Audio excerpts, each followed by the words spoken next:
the Divination Wizard's Portent at level 2 ability is overrated. Do I think it's good? Yes, I do. Do I think it's overrated because of just the way the community talks about it? Yes, I do. So, let me tell you why today on Flutes Loot.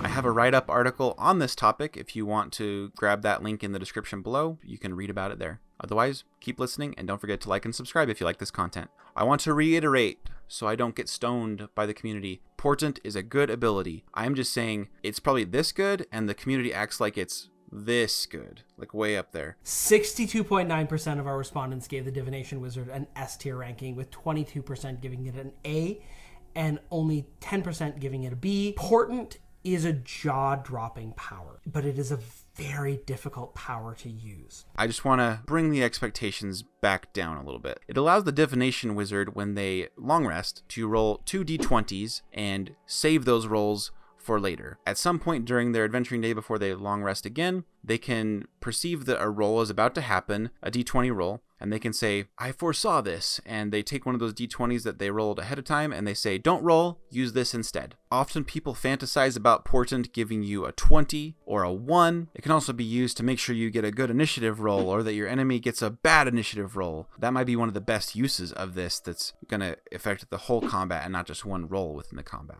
If someone's trying to counterspell you, or you're trying to counterspell them, and the counterspell, because of the levels of the spells, is requiring you to roll or them to roll, you can use these dice to guarantee the failure of your enemies or the success of yourself. So that sounds pretty good, right? I think so. Here are some of the limitations of Portent. The creature whose role you are replacing needs to be within your line of sight. You need to be able to see them. So don't go thinking you can just divine any dice you want. You need to be able to see the dice roll that would be happening and say, I replace that roll before it happens with this dice roll. Another limitation of Portent is that you can only use it once per turn. So you can't just make the enemy fail 2 of its attacks in a row on its turn. That's a pretty minor limitation for the effect you're getting, but it is something to keep in mind. The biggest limiter of Portent is this, and I've already mentioned it. You cannot use it if someone has already rolled. You need to say, I'm using my Portent die before they roll. So if your ally's making an attack and you want to give them an 18 on the roll, and then you take whatever they were going to roll and you say, you get an 18 instead, then they add their modifiers, they get like a 25 to hit, they hit. But here's the thing, they might have rolled a 17 or a 16 anyway. So you just turned a hit into a hit. That's not so good. You don't know what someone was going to roll before you give them the Portent die. It's just a guarantee instead of a transformation. Like I mentioned before, if you want the enemy to get a low initiative roll, they might have rolled low anyway, but you can still do it. Obviously, the romanticism around a critical die for your paladin is very impactful, and so giving them that 20 is going to make them your friend, and it's going to deal a lot of damage. One of the best spells in the game is the first level spell Shield. Shield allows you to know if the enemy's hitting you before you use it. That's one reason Shield is so good. If you had to deploy your Shield not knowing what the roll was going to be, you might find that the enemy was going to miss you, maybe even critically miss you without Shield. So you wasted your spell if you weren't going to be attacked more that round. It still lasts the round. Still, the concept is there. You get to know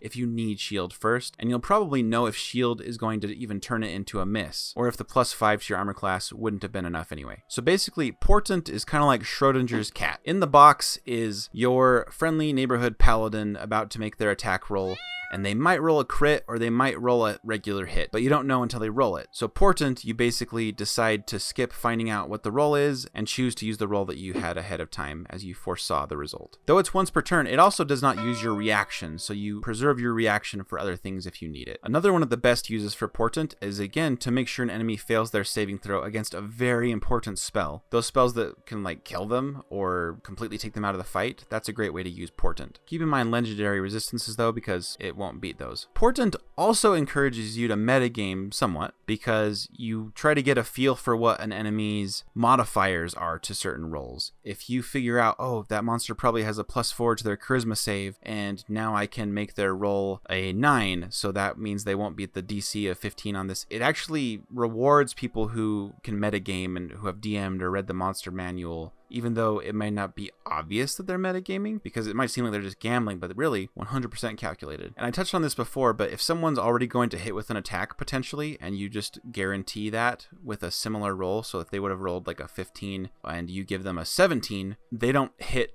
better, both just result in hits, successful attacks. I have heard of DMs often allowing portent dice to be used retroactively, as in they get to see what the dice roll is and then use portent. That would make portent much stronger. If your DM allows that, you have the potential to make portent extremely powerful. Otherwise, it's just good.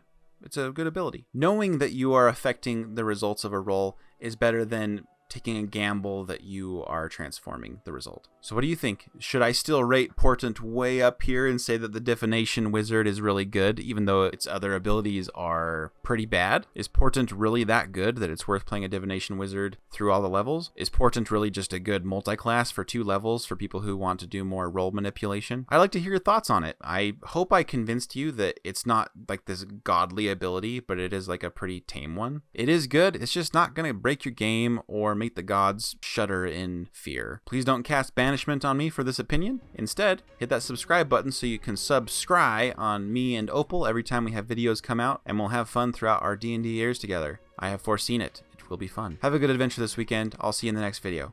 Bye.